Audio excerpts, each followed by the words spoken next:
TransAsia Airways Flight 235.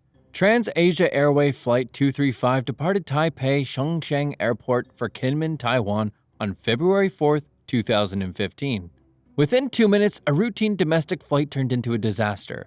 The ATR 72-600 aircraft experienced an auto-feather malfunction in its right engine. Misjudging the situation, the pilots mistakenly shut down the working left engine, leaving the plane without power. Unable to maintain altitude, it clipped a taxi, struck the Huandong Viaduct, and crashed into the Keelung River, just about 3 miles from the airport. Of the 58 people on board, only 15 survived. 2 passengers in the taxi sustained minor injuries. Dashcam footage captured the harrowing crash, showing the aircraft banking sharply before plunging into the river. Rescue teams quickly arrived, pulling survivors from the wreckage, but 43 lives were lost. When the case was investigated, it was found that the captain had previously failed a test on handling engine problems. The mistake of shutting down the wrong engine combined with poor teamwork among the crew led to the crash. The right engine's malfunction was linked to faulty soldering.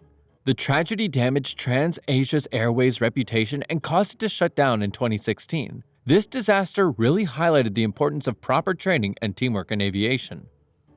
ValuJet Flight 592. On May 11, 1996, ValuJet Flight 592, a McDonnell Douglas DC-9, tragically crashed into the Florida Everglades shortly after taking off from Miami, killing all 110 people on board. The crash was caused by a fire in the cargo hold, sparked by improperly stored chemical oxygen generators that were mislabeled as non-hazardous. The fire spread quickly, overwhelming the plane's systems and causing it to lose control. ValuJet, a budget airline with a history of safety problems, faced intense criticism after the crash. The airline's cost-cutting practices, use of second-hand aircraft, and poor oversight of contractors contributed to its safety issues.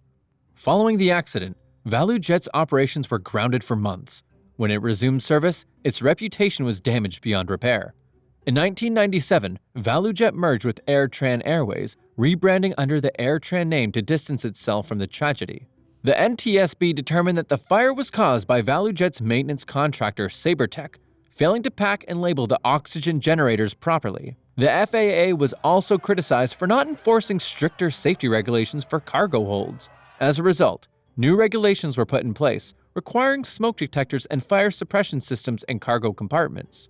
This crash was a turning point in aviation safety, prompting changes that improved the handling of hazardous materials and the safety of cargo holds.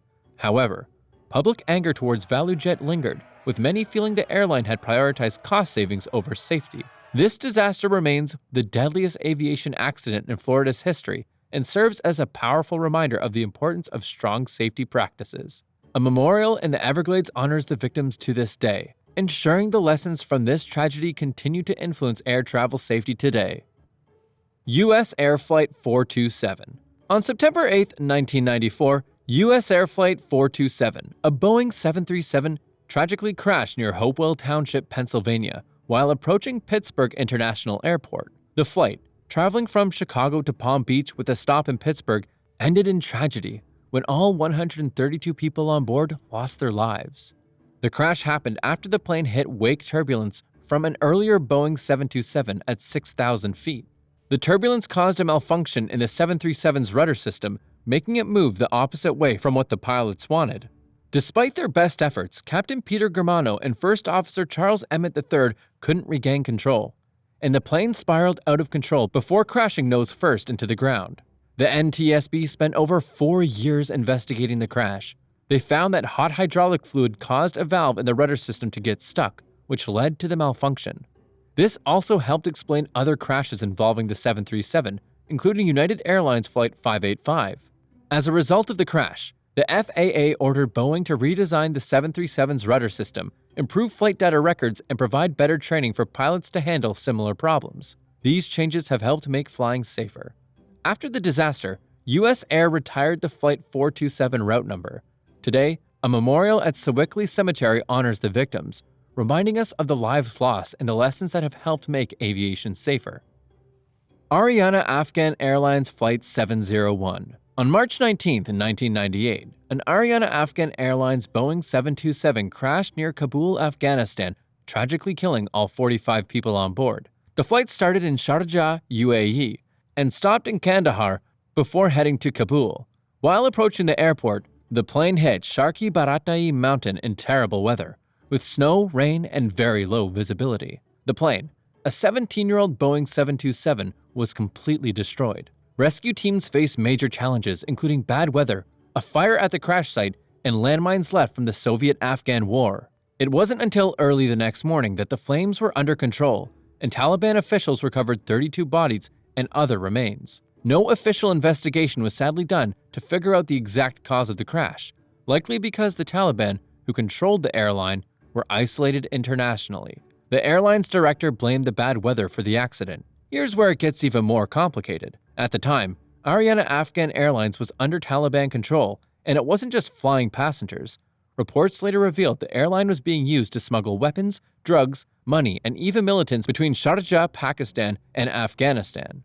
Passengers on these flights often included members of the Taliban and Al-Qaeda with fake IDs to pose as airline staff. U.S. intelligence was apparently aware of these smuggling operations. In one case, in 1996, a flight was caught carrying opium disguised as timber. This crash, along with other safety and operational issues, eventually led to Ariana Airlines' ban from flying into EU airspace. Cubana de Aviation Flight 972. Cubana de Aviation Flight 972 took off from Havana, Cuba, heading to Holguín on May 18, 2018. The flight seemed normal at first, but minutes after taking off, the situation turned disastrous. The 39-year-old Boeing 737, operated by the Mexican charter airline Global Air on behalf of Cubana de Aviación, crashed near Santiago de Las Vegas, just short of 12 miles from Havana. The crash resulted in the deaths of 112 people, including all 6 crew members, while only 1 passenger survived, suffering critical injuries. Most of the passengers were Cuban, and the crew was Mexican. To find the cause of the crash, investigators from Cuba, Mexico, and the United States worked together. Their findings revealed that the plane was overloaded, and its weight distribution was incorrect. The aircraft had taken off with too much weight in the wrong areas, which contributed to the crash shortly after departure. While Global Air, the airline responsible for the aircraft, claimed it was in good condition, further investigations showed that the plane had a history of multiple maintenance issues and regulatory concerns. It had been previously flagged for overloading in other incidents, and questions were raised about the airline's safety standards. The crash is still one of the deadliest in Cuban history, with a lasting impact on the families affected. Malaysian Airlines Flight MH370. Malaysian Airlines Flight MH370 is one of history's most iconic aviation mysteries. The date was March 8, 2014, at 12:42 a.m., when Malaysian Airlines Flight MH370 took off from Kuala Lumpur en route to Beijing. The plane carried 227 passengers and 12 crew members. The captain, Zahari Ahmad Shah, was highly experienced, while First Officer Farik Hamid was still undergoing training. Everything was normal for the first 20 minutes. At 1:08 a.m., the plane passed the Malaysian coastline. Captain Zahari reported the plane was at 35,000 feet. It continued flying towards Vietnam without issues until 1:21 a.m., when it suddenly disappeared from the radar. Air traffic control tried contacting the plane, but there was no response. The disappearance was initially believed to be a radar issue, but when the plane failed to communicate, it triggered a search. By 6:32 a.m., when the plane was supposed to land in Beijing, the search intensified. The search began over the South China Sea, and it quickly became an international effort involving 34 ships and 28 aircrafts from 7 countries, but the plane was nowhere to be found. 4 days later, military radar revealed that the plane was last seen near the Andaman and Nicobar Islands, flying north, opposite to its intended route. Satellite data showed the plane had tried to communicate with the satellite multiple times after disappearing from radar. These satellite handshakes created several potential locations, leading to the theory that the plane crashed somewhere along the 7th Arc in the southern Indian Ocean, a remote area that hadn't been thoroughly explored. Despite an extensive search, including the use of advanced underwater vehicles, no wreckage was found until 2015, when a piece of debris was discovered on Reunion Island. Investigations and theories continue about what happened, including the possibility of pilot error, a hijacking, or a technical failure. The most plausible theory suggests that an oxygen deficiency might have hindered the crew and passengers, leaving the plane on autopilot until it ran out of fuel and crashed. Gold Transportis Airways Flight 1907. Another shocking aviation accident that left the world in complete shock was the Gold Transportis Airways Flight 1907. On September 29, 2006, the plane, a Boeing 737-800, collided mid-air with an Embraer Legacy 600 business jet over Mato Grosso, Brazil. The Boeing, on a domestic passenger flight, lost part of its left wing due to the collision, causing it to break apart and crash into the Amazon rainforest, killing all 154 on board. The Legacy, despite significant damage, managed an emergency landing with all 7 occupants unharmed. When the local authorities and the U.S. National Transportation Safety Board launched investigations, they attributed the crash to air traffic control errors and the Legacy pilot's failure to recognize that their TCAS was off. Meanwhile, the NTSB concluded ATC mistakes placed both aircraft on a collision course and deemed the TCAS issue a contributing factor.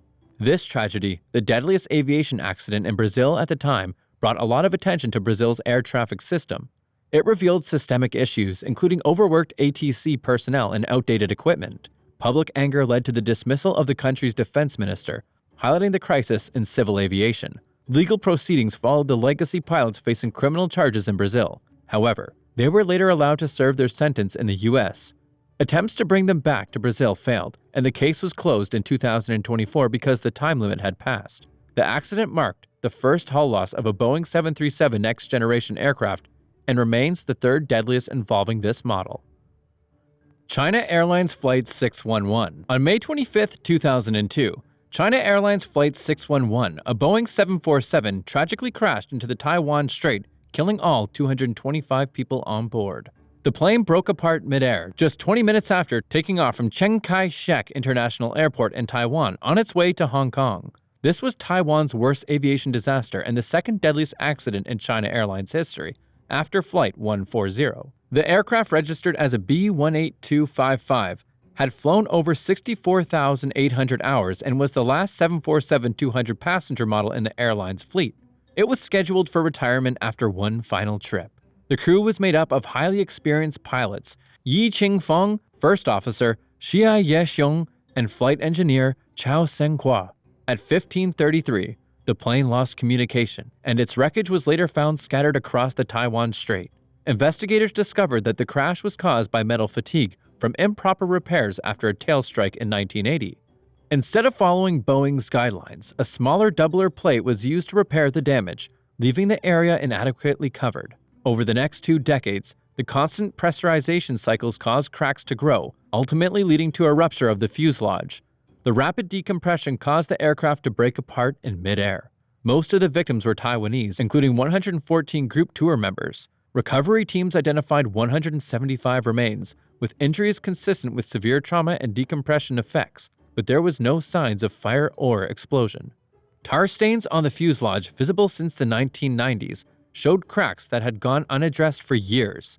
This tragedy revealed the severe consequences of poor maintenance and oversight, similar to the 1985 Japan Airlines Flight 123 disaster, which was also caused by faulty tail repairs. The crash serves as a critical reminder of the importance of strict safety standards in aviation maintenance. Air India Flight 182. Back on June 3, 1985, something absolutely tragic happened. Air India Flight 182, a Boeing 747 called Emperor Kanishka, was flying over the Atlantic Ocean when it just disintegrated mid-air. Turns out a bomb had been planted in its cargo. The explosion killed all 329 people on board, passengers and crew, including 268 Canadians. It was absolutely devastating. At the time, it was the deadliest act of aviation terrorism until 9/11 happened years later.